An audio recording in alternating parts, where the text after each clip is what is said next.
Greetings, folks, and welcome to our last little talk of the term. The purpose of this one is just to do a bit of a recap of what we've been talking about since September, and of course, to get you ready for the exam.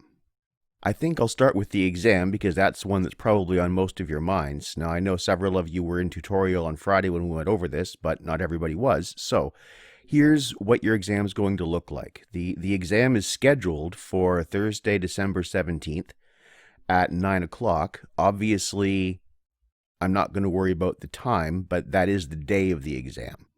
What I'll do is post the exam as an assignment to Moodle, and you can post your completed exams in that space. The way the exam will look is pretty straightforward. It's an essay-based exam, and I will ask you to write 2 essay questions. Your options for the first section, and you'll have 3 options to choose from, will ask you to address some aspect of the English language that traces its entire arc. That is, something that spans from the Old English period to the modern period. This may have to do with grammar, it may have to do with vocabulary, what have you. As I said, there are a few different options. What I'm looking for here is breadth of knowledge. I want to see that you can apply whatever facet of the development of the language that particular question is asking about to the entire roughly 1,500-year history of the English language. In the second section, in which you'll also have 3 options, I'll be asking you to focus on 1 or maybe 2 particular dialects or a particular period or something quite specific, and to go into depth discussing that particular thing. So between the 2 questions, I'm basically looking for both breadth and depth. In terms of preparing for the exam, there won't be anything on it that hasn't been covered either in the textbook or in the lectures. I don't believe in surprising my students on the exams. So what this means is you should be able to predict what's on it. In fact, in terms of how to prepare for this exam, that's exactly what you should try to do. You should try to guess the types of questions that I'm going to ask you, and probably you all can do that. And then simply write answers to the questions and check your answers against your notes. That's exactly how to study for one of these exams.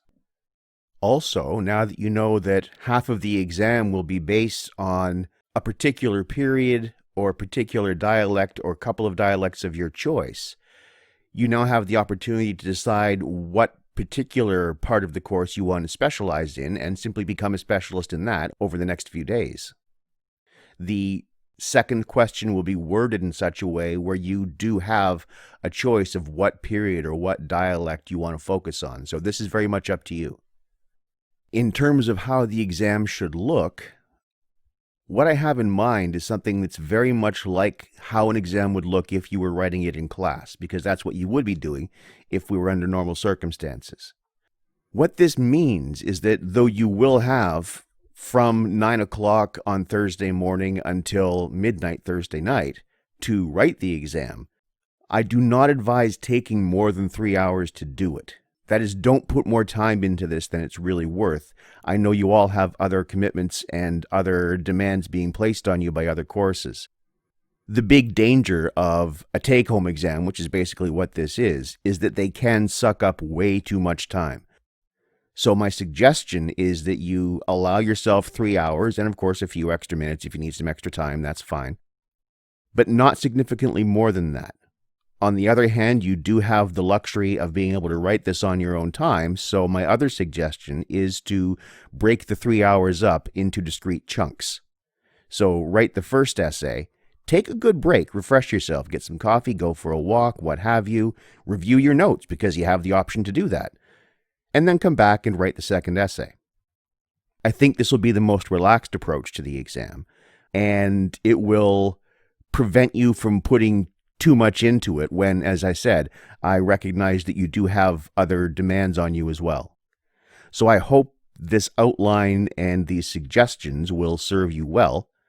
And as I said, when I make up my exams and when I mark my exams, I'm not out to get my students. All I want to do is give you a chance to show me what you know. And that's the spirit in which I mark these things. As for how the exam is actually supposed to look, I'm not too worried about format. I'm not demanding MLA or anything like that. And I'm not demanding that you provide in-text citations. This is an exam, it's not an essay. Simply identify what your argument is, probably with your first sentence, and then launch into proving your case. Try to write clearly, of course. Try to write concisely. And avoid the temptation to digress. Try to stay as focused as you possibly can be. In terms of length, I don't have a particular length in mind. Students always ask me how long an answer to an essay question should be, and the only answer I can give, or at least the most honest answer I can give, is long enough to answer the question and no longer than that. You know better than I do how much writing you can do in an hour and a half, which is how much time you have for each of these questions roughly. And they are all worded in such a way that you should be able to answer them in an hour and a half, or less, of relatively steady writing. So that's it for the exam. As for the other objective of this little talk, one thing I don't want to do is simply run through each of the periods and restate everything that I've stated over the last term. I don't think that would be terribly interesting for you. And if we were live in class, that's not what I would be doing. What I think I'd rather do is just maybe give a little bit of thought to the story that we've been exploring over the last few months. One thing I always do when I'm putting a course together is ask myself, what story do I want to tell? What story does the material tell? So what story has unfolded since the first of these talks in September? And part of the answer, I think, is simply that we've been exploring our humanity. Language use is one of humanity's defining attributes. As we talked about in the first lecture, we're not the only species that uses language, but we are the only species that uses language to the extent we do and in the way we do. And we associate that usage with our very nature. Language, of course, is the medium of most of our thoughts, and to a large degree, the structure of our thoughts, and in many cases, I think, the actual substance of our thoughts. So as we explore how the particular language that we all have in common has evolved over the last 1,500 years, or even the context from which it emerged going back to Proto-Indo-European times, 6,000 to 10,000 years ago, or even looking as far back as the Nostratic hypothesis, so 15,000 years ago. We're looking at an evolution not merely of a means or medium of communication, but of the actual capacity to communicate. I'd even go so far as to say that in the absence of some kind of language, you can't even have an identity. So we are creatures of language. We are in many ways made of language. So in that sense, I think we can't explore language as a subject without also recognizing that we are exploring ourselves, or I might add, simultaneously exploring and constructing ourselves. But of course, we're not talking just about language in the abstract. We're talking about a particular language, the English language. And I asked you back in September what it means to be a creature who uses language. And now what I think I'd like to do is narrow that question down a little bit and ask or think about what it means to be a creature that uses specifically the English language. Most specifically, what does it mean to be a creature who thinks in the English language, if this in fact is the language in which you think? For example, does the fact that our standard word order of subject, verb, object affect the way that we actually see subjects, verbs, and objects, see ourselves, see actions, and see things acted upon?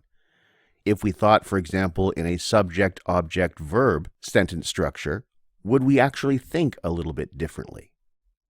I suspect we would. I can't demonstrate this. I'm just speculating right now. This seems to be the time to speculate. And the reason I'm actually not doing a PowerPoint with this final talk is that I actually do want to talk a little more freely this last time that I actually have to talk to you, and maybe approach the material a little less technically than I've been approaching it since September. I hope that doesn't come across as self-indulgent. But to return to language, unlike most of the Indo-European languages, English has pretty much completely dispensed with grammatical gender, relying instead simply on natural gender and not assigning gender categories to, for example, inanimate objects. Well, we actually do know that grammatical gender affects the perceived gender of inanimate objects. We talked about this several classes ago, with different cultural associations coming up in, for example, Spanish and German, with words for bridge, where in one case the word is masculine and in the other case the word is feminine. And the general associations that randomly interviewed individuals have with bridges tend to be geared towards masculinity on the one hand and femininity on the other hand. Strength and robustness, for example, or grace and beauty. And to be clear, I'm not endorsing these as gendered categories. These themselves are also products of culture. But knowing that the gender of a word does affect the way in which the object that word describes is perceived, we have to conclude, I think, that thinking in a relatively genderless language is also going to affect the way we perceive objects in the world. That is, even when we're perceiving what seems to be just an objective reality, a thing that is coming to our senses. That thing, if we have a word for it, is coming to our senses also through the medium of language, and language is conditioning the way we see that thing, the way we see everything that we perceive and put a word to. So when we move through the physical world, we are also moving through a world of language. And to move through a world of language in English is not the same as moving through a world of language in French or Arabic or Mandarin. We live quite literally in different worlds in that sense.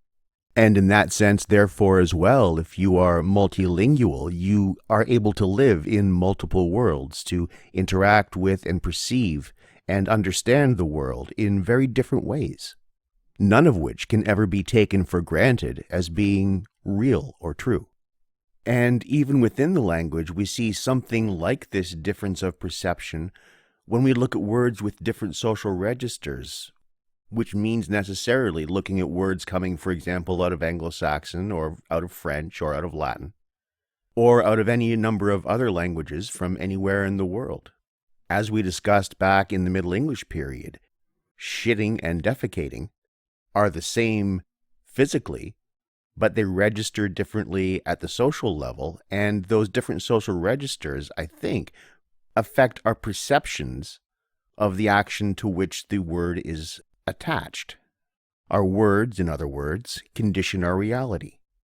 And one way of exploring the degree to which that is true is to think about something we haven't discussed in class, and therefore that obviously won't be on the exam, and that is the use of substantives. I think the use of substantives is philosophically, epistemologically significant. And just for the sake of clarity, a substantive is an adjective functioning as a noun. So we might take the adjective poor and then treat it as a noun, the poor, when in fact what we mean are poor people. Now, English, of course, is not unique in its use of substantives. They seem to be standard equipment in Indo-European languages, but not every language uses them. And one language that doesn't use them is Akan, a West African language spoken in Ghana, and therefore spoken by a great many of the Africans who fell victim to the triangular trade, and significantly for our current purposes, spoken by Kwasi Wiredu, one of my favorite modern philosophers, a native of Ghana himself, and a really interesting thinker. Wiredu points out that because Akan does not use substantives, while you can say that something is good, for example, you can't refer to anything called the good. He goes on to argue that it's entirely possible that the Akan perspective is not deficient, and that the Indo-European languages, including Greek, that use words for good as nouns, as substantives, are actually creating a category of abstract noun that doesn't exist merely out of an accident of language. He may be right, he may be wrong, and this isn't the class to have that conversation, but it is the class to point out that the way words work in a particular language can have a profound effect on the philosophic discourses conducted within that language or those languages or those related languages. And that accidents of language can become so accustomed within a culture or tradition as to seem real simply because it rarely occurs to anyone to question them. And nor is it likely to if we exist only within the apparent reality created by one single language or language group. Another reason I bring up Wiredu is actually related to the topic of our last lecture. The field of philosophy is alive and well on the African continent, but the vast majority of it is being written in either English or French. That is one or another of the two most common colonizer languages. The reason for this is not that necessarily the first languages of many of the practitioners aren't up to doing the work of philosophy. In many cases they are. But because, as we discussed with the use of English in South Africa among non-native speaking groups, these languages provide a lingua franca, an academic lingua franca, for people coming from widely different geographic and cultural backgrounds. So the colonizer language, for example, English, is actually being used to explore indigenous traditions and to extrapolate from those and build on those in the context of contemporary philosophy. It's actually a very exciting time in the development of African thought, and the majority of it is being conducted in English, and much of that by non-native speakers. And I think that detail in itself might be a good place to bring the story to a close. I hope that you've found the way I've gone about doing this course has worked for you. Of course, I recognize that it's no substitute for doing a class face-to-face, and even in an information-heavy course such as this, not having that face-to-face option certainly is a loss. Having said that, for those of you who've been coming to the Friday tutorials, it has truly been a pleasure working with you this term. Our classes and conversations have been absolutely one of the highlights of the last few months for me.